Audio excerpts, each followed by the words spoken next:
만약에 여러분이 잠든 사이에도 24시간 쉬지 않고 일하는 과학팀이 있다면 어떨까요? 오늘 우리가 살펴볼 알렉스가 바로 그런 존재입니다. 이건 그냥 단순한 AI가 아니고요. 인류의 발견을 위해서 탄생한 말 그대로 AI 과학팀이에요. 자, 지금부터 그 놀라운 이야기 속으로 한번 들어가 보시죠. 과학적 발견의 속도를 지금보다 100배 빠르게 한다. 와, 상상만 해도 엄청나죠? 근데 이게 더 이상 무슨 공상과학 영화에나 나오는 얘기가 아니에요.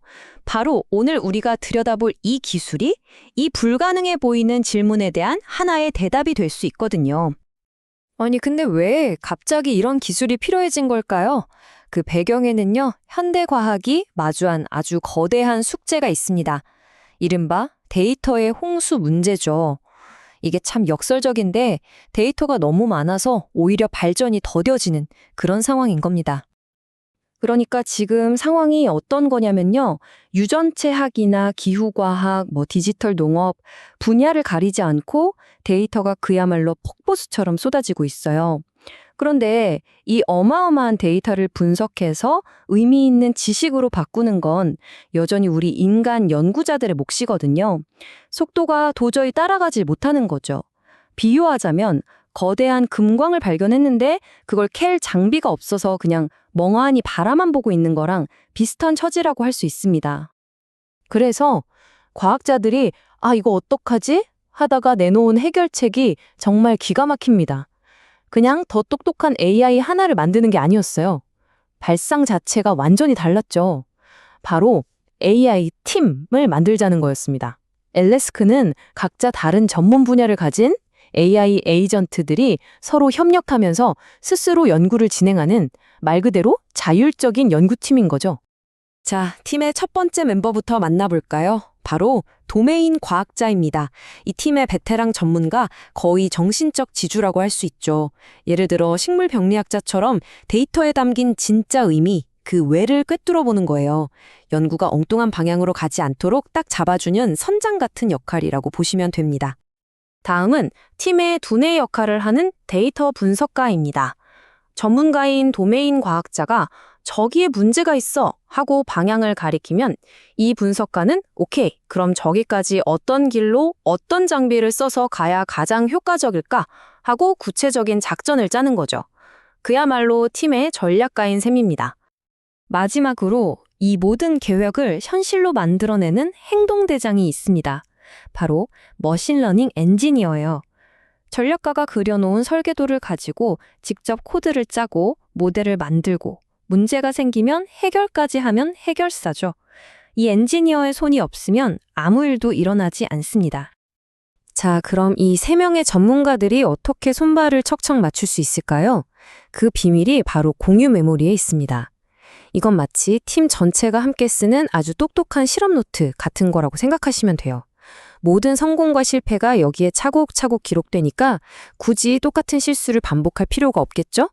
서로의 어깨를 딛고 계속해서 앞으로 나아갈 수 있는 겁니다. 자, 그럼 이론적인 설명은 이쯤 하고 이 드림팀이 실제 현장에 투입되면 어떤 일이 벌어지는지 한번 제대로 보시죠.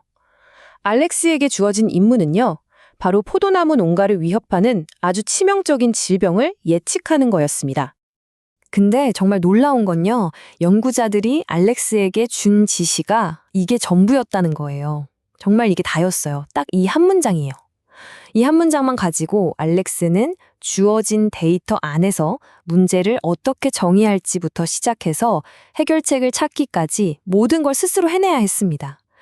AI의 자율성이 어느 정도 수준인지 좀 감이 오시죠? 근데 여기서 진짜 재밌는 일이 벌어져요. 알렉스가 바로 계산부터 시작한 게 아니라는 겁니다. 먼저 딱 한 걸음 뒤로 물러서서 고민을 시작해요. 이 문제를 어떻게 정의해야 가장 효과적일까 하고요. 그냥 단순하게 포도나무가 병에 걸렸는지 안 걸렸는지 예 아니요로 답하는 게 좋을까? 아니면 아예 병에 걸린 나무가 몇 그루인지 숫자를 예측하는 게 나을까? 놀랍게도 알렉스는 인간의 도움 없이 이 2가지 접근법을 스스로 고민하고 최적의 길을 찾아냈습니다. 그래서 결과는 어땠을까요? 알렉스가 내놓은 여러 결과 중 하나인데요. R 제곱값이 0.8196이 나왔습니다. 이게 통계 용어라서 좀 어렵게 들릴 수도 있는데 정말 간단하게 생각하시면 돼요. 저 숫자가 1에 가까우면 가까울수록 정답에 가깝다는 뜻이거든요. 한마디로 알렉스가 엄청난 정확도로 질병 발생을 예측해냈다는 거죠. 하지만 진짜 놀라운 건 사실 따로 있습니다. 알렉스가 어떤 단서들을 찾아냈는지 한번 보세요. 그냥 숫자들 사이에서 우연한 관계를 찾아낸 게 아니었어요. 전년도 질병수, 나무의 위치, 나무의 크기, 전부 실제 식물 병리학자들이 이거 진짜 중요한 건데? 라고 딱 짚어내는 바로 그 핵심 요인들이었다는 거죠. AI팀에 왜 전문가가 필요한지 바로 이 결과가 똑똑히 보여주는 겁니다. 그렇다면 이 AI팀의 진짜 성공 비결은 뭐였을까요? 그냥 AI가 똑똑해서? 아니요. 연구자들이 아주 흥미로운 실험을 해봤습니다. 팀에서 멤버를 한 명씩 빼보면서 과연 뭐가 달라지는지 확인해 본 거죠. 먼저 전문가, 도메인 과학자를 빼봤습니다. 그랬더니 어떤 일이 벌어졌을까요? 팀이 글쎄 데이터 속에서 길을 잃어버리는 거예요. 생물학적인 맥락 같은 건 다 무시하고 오직 수학적인 점수를 높이는 데만 매달렸죠. 그 결과요? 숫자는 그럴듯해 보였지만 실제 농장에서는 전혀 쓸모없는 그런 예측 모델이 나오고 말았습니다. 그럼 이번엔 팀의 실험 노트, 공유 메모리를 없애면 어떻게 됐을까요? 결과는 거의 불 보듯 뻔했죠. 팀은 자기가 뭘 했는지 기억 못하는 건망증 환자처럼 똑같은 실수를 계속해서 반복했습니다. 효율이 그냥 바닥으로 떨어진 거죠. 이 두 실험이 보여주는 건 아주 명확합니다. 뛰어난 전문가와 그들의 지식을 연결하는 강력한 팀워크. 이 둘 중 하나라도 없으면 안 된다는 사실이죠. 좋습니다. 그럼 이제 가장 큰 그림을 볼 시간입니다. 이 기술이 과학의 미래에 과연 어떤 의미를 가질까요? 이건 그냥 컴퓨터가 좀 더 빨라졌다 이런 수준의 얘기가 아니에요. 어쩌면 거대한 변화의 시작일지도 모릅니다. 알렉스 같은 시스템이 가져올 미래는 정말 상상 이상일 수 있습니다. 연구주자만 딱 던져주면 모든 과정을 알아서 해결하는 완전한 자율성. 인간이 몇 달은 좋게 걸릴 일을 단 몇 시간 만에 끝내버리는 압도적인 속도.